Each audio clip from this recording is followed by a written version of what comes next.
নমস্কার বন্ধুরা, জয় হিন্দ জয় ভারত। তো বন্ধুরা, আজকে 20 আগস্ট, আজকের থেকে এসএসসি জিডি 2025-এর রেজাল্ট জানা হয়েছে।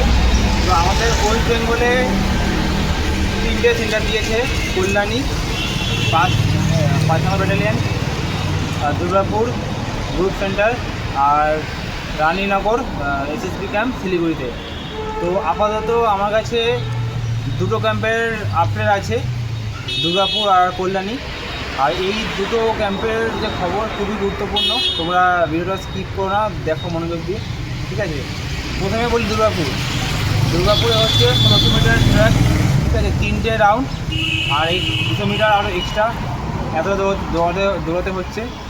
আচ্ছা, আজকে ফার্স্ট দিনে দুর্গাপুরে ফার্স্ট ব্যাচ রানিং হচ্ছে সকাল 10:30টার সময়, ঠিক আছে। আমার কাছে এই দুটো আপডেটই রয়েছে, এছাড়া এখন আপডেট নেই। আর কল্যাণীতে আপডেট রয়েছে, ঠিক আছে, কিন্তু কল্যাণীর একটি খুবই দুঃখজনক খবর আমার কাছে আছে, যেটা হচ্ছে কল্যাণীতে ছেলের সংখ্যা খুবই বেশি হয়ে যাচ্ছে। তো ধরো, প্রথম কল্যাণীতে যে ট্র্যাকে দৌড়ানো হচ্ছে সেটা হচ্ছে 700 মিটার ট্র্যাক, 714 মিটার। তো ওখানে ওরা 700 মিটারের শুধু 700 মিটার হচ্ছে, 700 মিটার 7টা রাউন্ড লাগাতে হচ্ছে, ঠিক আছে। আর যে হাইট চেস্ট মেজারমেন্ট, আমি যে আগে ভিডিও দেখেছিলাম না, যে ফিজিকে ঢোকার পর হাইট চেস্ট ডকুমেন্ট ভেরিফিকেশন হবে, বায়োমেট্রিক হবে, হাইট চেস্ট মেজারমেন্ট হবে, তারপর রেসে, এটা অনেক জায়গাতেই আগে হচ্ছে। কিন্তু কল্যাণীতে আমি যেমন গত 2 বছর আগে গেছিলাম কল্যাণীতেই বিএসএফের টিউশন ফিজিক্যাল দিতে, তো ওখানে তাই হয়েছিল, হাইটটা আগে করেছিল, তারপরে হাইট ওগুলো পরে হয়েছিল, শুধু আগে চেষ্টা হয়েছিল, তারপর রানিং হয়েছিল, তারপরে কি হাইট চেস্ট মেজারমেন্ট হয়েছিল। তো এবারে জিডিতে সেম, ঠিক আছে। প্রথমে রানিং হচ্ছে, তারপরে রানিংয়ের পর হাইট চেস্ট সব কিছু মেজারমেন্ট হচ্ছে, তারপর ডকুমেন্ট মানে যেটা ফর্ম যেটা ফিল আপ হয় সেটা হচ্ছে। সবথেকে গুরুত্বপূর্ণ যে 700 মিটার যেটা ট্র্যাক আছে, তার কিন্তু 60% রাস্তা কিন্তু বালি ফেলে দিয়েছে, যার কারণে অনেক ছেলেরা ফেল করছে।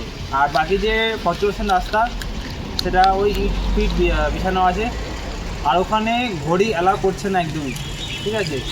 অনেক জায়গাতে খবর এসছে, যেমন ঝাড়খণ্ডে যেটা আছে আইডিবি ক্যাম্প, সেখানে ঘড়ি অ্যালাউ করছে না।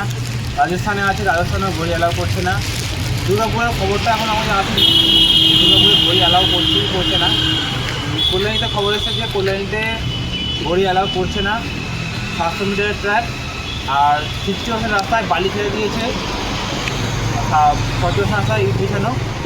সবথেকে মেন যেটা ফার্স্ট ব্যাচ, আজকে যেটা কল্যাণীতে আজকে হয়েছে, ডকুমেন্টে মানে নোটিফিকেশন দেওয়া হচ্ছে যে পার ডে 1500 ছেলে আসবে ফিজিক্যাল দিতে, কিন্তু আজকের কল্যাণীতে আজকের দিনে মানে আজকের 3 তারিখে প্রেজেন্ট হচ্ছে 600 থেকে 800 ছেলে, ঠিক আছে। মানে 50% যা যতটা বলছিল 1500, তার 50% ছেলে আজকের প্রেজেন্ট ছিল। আচ্ছা, আজকের ফার্স্ট ব্যাচ চালু হয়েছে 6টা থেকে, সকাল আলু চালু করে দিয়েছে। আর বেশি জন করে রানিং করাচ্ছে না, রানিং হচ্ছে RFID-তে, ঠিক আছে। সব কিছু মেশিনে চেক হবে, হাইট চেস্ট মেজারমেন্ট যেটা সব মেশিনে চেক করা হবে RFID-তে, আর রানিংও RFID-তে হচ্ছে, ঠিক আছে। আর আজকের ব্যাচ হচ্ছে ফার্স্ট ব্যাচ 50 জনের ব্যাচ, ফার্স্ট ব্যাচ দৌড়েছে 50 জন, যার মধ্যে থেকে মাত্র 5 জন পাস করেছে, মাত্র 5 জন, বাকি 45 জন ফেল। তার মানে বুঝতে পারছি তাহলে কতটাই টাফ করে দিচ্ছে।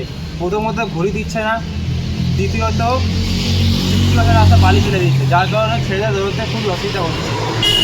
সেই জন্য ফার্স্ট ব্যাচে 50 জনের মধ্যে থেকে 45 জন ফেল করেছে, বাকি 5 জন পাস করেছে।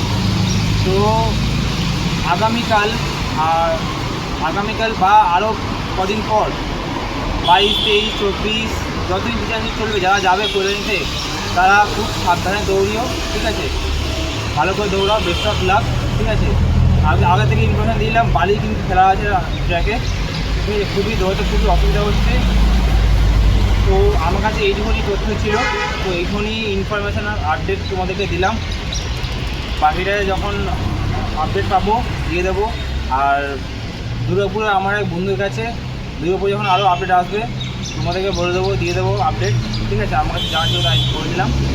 দেখা হচ্ছে পরের ভিডিওতে। জয় হিন্দ, জয় ভারত। ভারত মাতা কি জয়।